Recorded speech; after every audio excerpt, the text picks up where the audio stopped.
ফোনে পাচ্ছি না, তুমি আমার একটা কলও দিতেছো না। মৌসুমী আমি তো অন্য একটা বর্ডারে ঢুকে গেছি বুঝছো, ওরা বলছিল 20 দিন লাগবে, এখন তো 30 দিন হয়ে গেছে। চিন্তা করো না মৌসুমী, আমি একদম ঠিকঠাক আছি। আমি আমেরিকা ঢুকে তোমার ফোন দিতেছি, ঠিক আছে? শুনতেছ আমার কথা? Mousumi I love you. একটা কিছু বলো।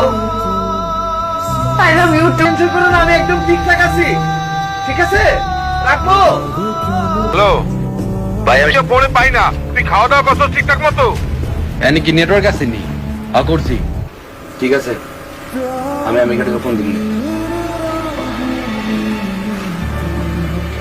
इतने दरिया लाख तूफानों में भी दिल को मिल जाता है जरिया।